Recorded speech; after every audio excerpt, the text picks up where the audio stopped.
Hi అండి, అందరూ బాగుండాలని దేవుని మనస్ఫూర్తిగా కోరుకుంటున్నాను. ఈ వీడియో అయితే శ్రీరామనవమి రోజు తీసినటువంటి వీడియో అండి. అదే రోజు స్పెషల్ ఏంటంటే మా బాబు యొక్క బర్త్డే. ఆ రోజే మా బాబు కూడా పుట్టినరోజు జరుపుకోవడం వల్ల నేను వీడియోని అప్లోడ్ చేయడం లేట్ అయింది. ఇంకా మా బాబు నైట్ అడిగానండి ఏ పాయసం చేద్దానంటే శనగబాల రవ్వ పాయసం చేయమన్నాడు. బాగా కుదురుతుందండి నాకైతే. అందులో అది చాలా హెల్తీ అండి పిల్లలకు. మామూలుగా సేమియా పాయసము, ఈ గులాబ్ జాములు ఇవన్నీ పిల్లలకు అంత హెల్తీ కాదండి. ఇక ఈ రవ్వ పాయసం అంటే పిల్లలకు చాలా హెల్తీ అండి. సరైన పాలలో నెయ్యి, బెల్లము, నెక్స్ట్ రవ్వ, ఇవన్నీ పాలు పడితే దాన్ని మించిన టేస్ట్ ఇంకా ఏది ఉండదండి. హెల్తీ కూడా, చాలా హెల్తీ కూడా. ఇక శనగబ్యాళ్ళు 2 hours ముందే నానేసుకున్నాను. స్నానం చేసేసి వచ్చేసాను. ఇల్లు బయట లోపల అంతా క్లీన్ చేసేసి ఇక మా బాబు అయితే స్నానానికి వెళ్ళాడండి. ఇక ఒక పెద్ద కప్పు తీసుకొని ఆ కప్పుతోటి ఒక గ్లాసు రవ్వ తీసుకొని దానికి అదే కప్పుకి అదే గ్లాస్కి హాఫ్ కప్ అయితే సేమియా తీసుకున్నాను. ఈ రెండు కలవడంతో పాయసంకి టేస్ట్ వేరే లెవెల్ వస్తుందండి. మీరు కూడా ఇలాగే చేస్తారా? నేనైతే ఇలా చేస్తాను. మీరు ఏ విధంగా చేస్తారో నాకు కామెంట్ చేయండి.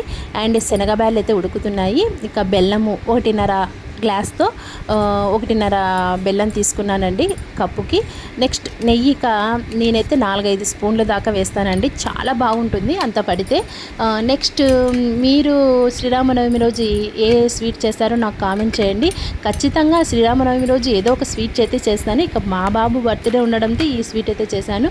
పాలు వేడవుతున్నాయి అన్నట్టు. ఇంకొకటండో, మనకు వంట రూమ్లో ఏదండి ముఖ్యమైనవి అంటే మూడు ముఖ్యమైనవి నాకు చాలా ఇంపార్టెంట్ అండి. ఏవంటే లైటరు, ప్లక్కరు, చాక్. ఈ 3 లేకపోతే నాకు అస్సలు ఏది తోచదండి.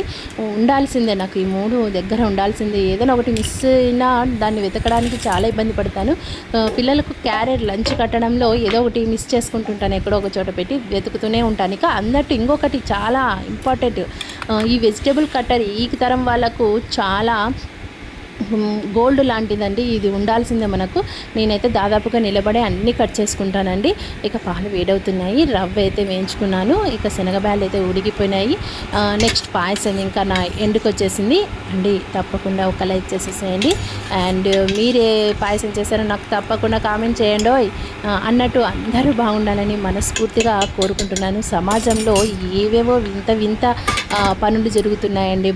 భార్యల్ని చంపడం, భార్యలు భర్తల్ని చంపడం, వద్దులేండి ఎన్నెన్నో ఘోరాలు, నేరాలు.